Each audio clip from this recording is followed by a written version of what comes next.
Pakistan cricket board کی طرف سے ایک ٹویٹ. صبح سے آپ خبریں تو سن رہے ہیں. نیوزی لینڈ کی جو ٹیم ہے اس نے دورہ ملتوی کیا کرکٹ کا اور واپس جانے کا فیصلہ کیا. پاکستان کی حکومت نے بہت کوشش کی کہ کسی طرح سے ان کو روکا جائے کیونکہ پاکستان میں جو بین الاقوامی کرکٹ کی بحالی ہے اس کے لیے بہت بڑا دھچکا ہے.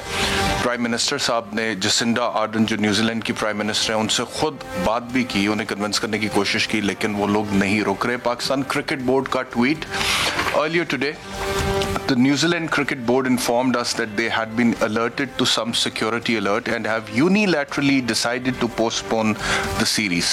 PCB and Government of Pakistan made foolproof security arrangements for all visiting teams. اور اس میں ایک چیز اور امپورٹنٹ جو میں کہنا چاہتا ہوں وہ یہ ہے, آگے لکھا ہوا ہے جی, the security officials with the New Zealand team have been satisfied with the security arrangements made by the Government of Pakistan throughout their stay here. یعنی کہ 11 ستمبر کو نیوزی لینڈ کی ٹیم لینڈ کی تھی پاکستان میں, تب سے لے کر ابھی تک ان کے ساتھ جو سیکیورٹی کی ٹیم تھی ان کی اپنی وہ بھی سیٹسفائیڈ تھی, مطمئن تھی, لیکن اس کے باوجود just before the toss in the stadium they decided that there is some sort of a security threat to the New Zealand team and we have to go back. This is what they decided. ہمارے جو وفاقی وزیر داخلہ شیخ رشید صاحب ہیں انہوں نے اس حوالے سے کیا کہا سنیے. ان کو راضی کرنے کی کوشش کی ہے, لیکن یہ نیوزی لینڈ کی گورنمنٹ نے اپنے تائیں یہ فیصلہ کیا کہ وہ یہ دورہ منسوخ کرتے ہیں. کوئی ہمارے پاس کسی ادارے کے پاس کوئی تھریٹ نہیں ہے, نہ تھریٹ موصول ہوئی. یہ ایک دوستانے پہنے ہوئی بنیادوں پر اس دورے کو ایک سازش کے ذریعے ملتوی کیا, ختم کیا گیا ہے. دوستانے پہنے ہوئے ہاتھ پاکستان کو قربانی کا بکرا بنانے چاہتے تھے. مجھے ابھی منسٹری آف انٹیریئر نے اطلاع دی ہے کہ انگلینڈ کی ٹیم بھی انہی راستوں پہ سوچ رہی ہے اور انہی باتوں پر غور کر رہی ہے اور 24 یا 48 گھنٹے میں فیصلہ کرے گی. یہ ان کا فیصلہ ہے, ہم ان کو بھی ویلکم کرنے کے لیے تیار ہیں. ہمارے ملک میں سیکیورٹی کا کوئی مسئلہ نہیں ہے. یہ جو کچھ ہوا ہے آج, اس کو بولتے ہیں انٹرنیشنل کنسپیرسی, اس کو بولتے ہیں ففتھ جنریشن وارفیئر, اس کو بولتے ہیں ہائبرڈ وار. کیونکہ اس میں کوئی شک نہیں ہے کہ پاکستان سے بہت ساری بین الاقوامی قوتیں خوش نہیں ہیں اور وہ ریاست پاکستان کا امیج جو ہے وہ ٹارنش کرنا چاہتی ہیں. وہ بین الاقوامی سطح پہ یہ میسج دینا چاہتی ہیں کہ جیسے پاکستان کوئی غیر محفوظ ریاست ہے اور یہاں پہ سیکیورٹی ایک بہت بڑا کنسرن ہے. اگر فیٹف کے 27 میں سے 26 پوائنٹس پورے کرنے کے باوجود پاکستان کا نام گرے لسٹ سے نہیں نکالا جاتا اور سری لنکا کا 40 میں سے 27 پوائنٹس پورے کرنے پر گرے لسٹ میں سے نام نکال دیا جاتا ہے, تو بس سمجھ لیجئے کہ کوئی نہ کوئی تو انٹرنیشنل کنسپیرسی ہے.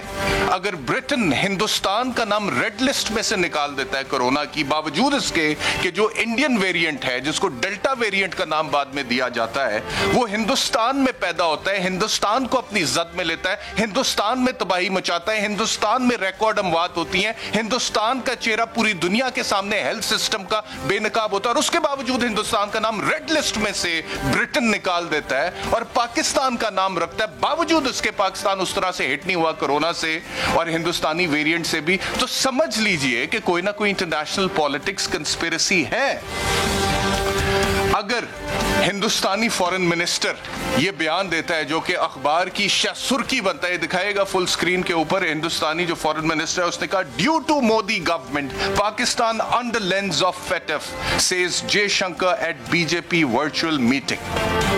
ہندوستان کا فورن منسٹر خود کہہ رہے کہ یہ ہماری کوششوں کا نتیجہ ہے کہ پاکستان کا نام ابھی تک گرے لسٹ میں سے نہیں نکلا. تو پھر واٹ از دا سیکرٹ کہ کوئی نہ کوئی انٹرنیشنل کنسپیرسی ہے. امریکی وزیر خارجہ اینٹنی بلنکن اگر یہ کہتا ہے کہ پاکستان کے اپنے کچھ مفادات ہیں اور ان میں سے کچھ مفادات ایسے ہیں جو ہمارے مفادات سے متصادم ہیں, اور پھر اس سے اس سوال پوچھا جاتا ہے کہ جی آپ ہمیں بتائیں کہ پاکستان کا جو نان نیٹو وہ جو سٹیٹس ہے امریکہ کے فرینڈ ہونے کا, ایلائی ہونے کا, اس پر آپ نظر ثانی کر رہے ہیں جو پاکستان کا کردار ہے افغانستان کے حوالے سے, اور وہ کہتے ہیں کہ ہم اس پہ بڑی غور و فکر کر رہے ہیں کہ 20 سال میں انہوں نے کیا کیا, آگے وہ کیا کریں گے اور اس پر ہم فیصلہ کریں گے. اور امریکہ پاکستان سے خوش نہیں ہے, ایبسولوٹلی ناٹ سے خوش نہیں ہے.